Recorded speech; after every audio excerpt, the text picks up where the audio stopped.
अस्सलाम वालेकुम, welcome back to my channel tasty cooking with Shazia. आज हम पोटैटो नगेट्स बनाने वाले हैं। पोटैटो स्नैक्स भी कह सकते हैं, तो लंच बॉक्स में भी दिए जा सकते हैं। बहुत ही टेस्टी बनते हैं ये और कम बजट में बन जाते हैं। इतना ज़्यादा खर्च भी नहीं होता और बच्चे भी इंजॉय करते हैं और खा भी लेते हैं। तो यहाँ मैंने 2 पोटैटो बॉईल कर लिए हैं और इन्हें अच्छे से ठंडा कर लिया है। गर्म नहीं लेने आपने, और उन्होंने फ्रिज में रख दिए थे बॉईल करके। अब इनको पील ऑफ कर लेती हूँ, फिर मैश करती हूँ। इधर 2 ब्रेड मैंने ले लिए हैं। दोनों ब्रेड के जो है ना, हम सबसे पहले इनके ब्रेड क्रम्स बना लेंगे इस तरीके से। या तो आप हैंड से बारीक बारीक इसका चूरा बना लें, नहीं तो इस मिक्सचर में आप जो है ना इसको जो है ना ग्राइंडर में ग्राइंड कर लें, तब भी बन जाएंगे ये।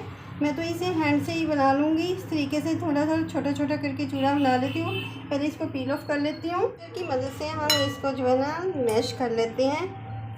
अच्छे से करेंगे, हार्ड हो गए हैं ना क्योंकि मैंने इसे फ्रिज में रख दिया था। ऐसे ही आपने लेने हैं, पानी तो बिल्कुल नहीं होना चाहिए इनमें।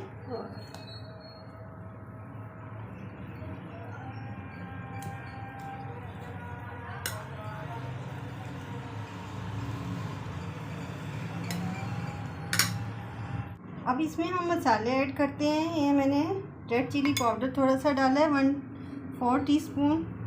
और ये मैंने जो है ना 1/4 टीस्पून मैंने काली मिर्च पाउडर डाला है। मसाले अगर आपको ज़्यादा मतलब तीखा खाना चाहिए तो आप ज़्यादा भी डाल सकते हैं, लेकिन चूँकि बच्चों के लिए बनाए जा रहे हैं, नमक ऑलरेडी बॉईल किए थे ना उसमें थे, इसलिए जो है ना मैं इतना ही 1/4 टीस्पून मैं इसमें साल्ट डालूँगी। और ये जो है ना हमारे ब्रेड क्रम्स जो बनाए थे, ब्रेड चलेगी इसमें। और इसमें चाट मसाला भी थोड़ा सा ऐड करेंगे, बस थोड़ा सा डालेंगे, 1/4 टीस्पून चाट मसाला। 4 चीज़ें गई हैं इसमें, काली मिर्च पाउडर, रेड चिली पाउडर और नमक और चाट मसाला, बस और नहीं कुछ डालना। और 2 टेबलस्पून इसमें मैं बाइंडिंग के लिए ये डालूँगी कॉर्नफ्लोर। ज़्यादा नहीं डालना, बस इतना 2 टेबलस्पून भर के मैंने ये डाल दिया। अब इसे अच्छे से मैं मिक्स कर लूँगी। अब ये ड्राई ड्राई सा लग रहा है ना, लेकिन इसको अच्छे से मैं जब मिक्स करूँगी ना, इसकी डो बना लूँगी। अब मैं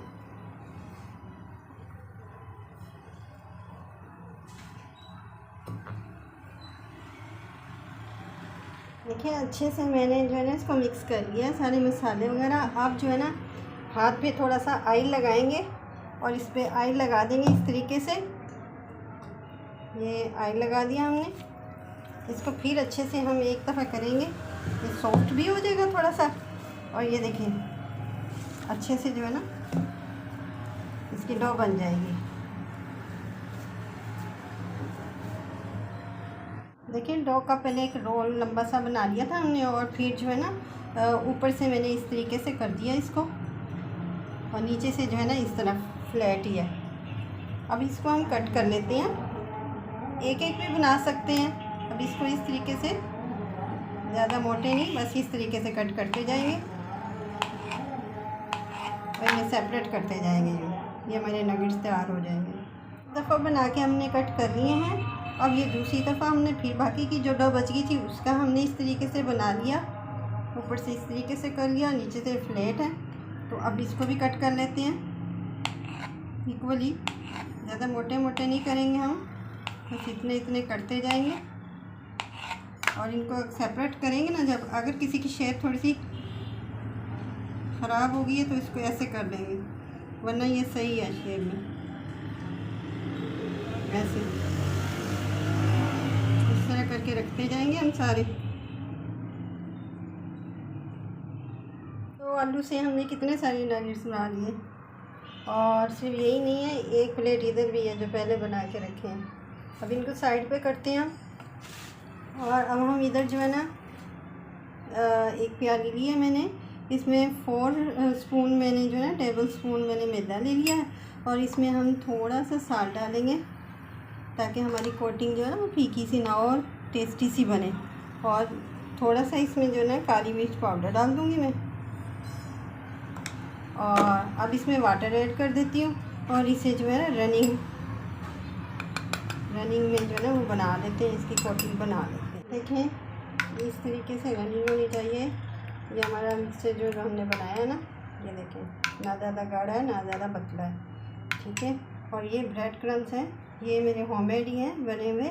जब ब्रेड हम यूज़ करते हैं अक्सर जो है ना किनारे काट देते हैं, वो किनारे सुखा के उनको ग्राइंड कर लिया जाए ना तो इस तरीके से बन जाते हैं।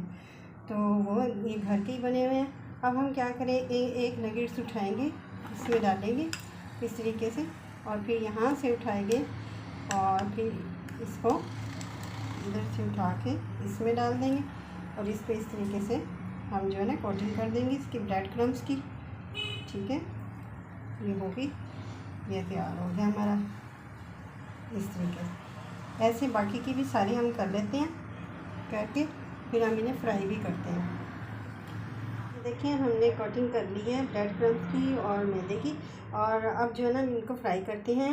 हम सारे नहीं फ्राई करेंगे, हम एक प्लेट फ्राई करेंगे, बाकी सारे जो है ना इस तरीके से बना के ना ब्रेड क्रम्स वगैरह सब कुछ लगा के ना हम फ्रीज़र में रख देंगे। और जब भी हमें जो है दोबारा फ्राई करने होंगे बस फ्रीज़र से निकाल देंगे और फ्राई कर लेंगे।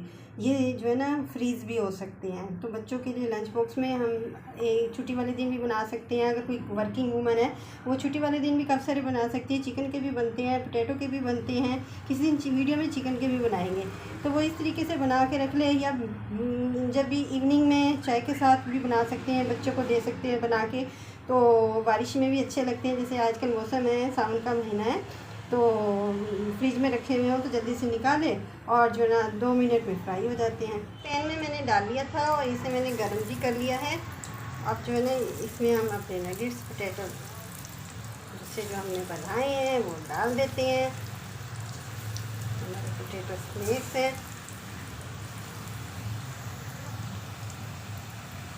30 सेकंड के बाद इसकी साइड चेंज कर देंगे, ब्राउन होती है हम निकाल लेंगे, जलाने नहीं है हमने इनको। एक दफ़ा बना के निकाल लिए हैं हमने और ये दोबारा हमने इसमें डाल दिए हैं। देखिए कितना अच्छा गोल्डन सा कलर आ रहा है। साइड चेंज कर दी है, इनकी अभी चेंज करनी है। हाई नहीं रखना आपने वरना जल जाएंगे। मीडियम लो फ्लेम पे हमने बनाने, सब कुछ पका हुआ होता है, बस ज़रा से ब्राउन ही करने होते हैं, जल्दी से हो जाते हैं। अभी बन रहे हैं, बच्चों ने आवाज़ें भी देनी शुरू कर दी, मम्मा जल्दी ले आए, जल्दी ले आए, जल्दी ले आए। देखिए नगेट्स हमारे पोटैटो के तैयार हो गए हैं। पोटैटो स्नैक्स बहुत ही क्रिस्पी से बने हैं। देखें आवाज़ भी आ रही होगी, खा के बताती हूँ कैसे बने हैं। बहुत ही माशाल्लाह बहुत टेस्टी बने हैं। आप भी बनाएं, एंजॉय करें, मेरी वीडियो को लाइक करें। इसके साथ ही मैं वीडियो को एंड करती हूँ। वीडियो पसंद आई तो लाइक करें, चैनल को सब्सक्राइब करें। मिलती हूँ नेक्स्ट वीडियो में, तब तक के लिए टेक केयर, अल्लाह हाफिज़।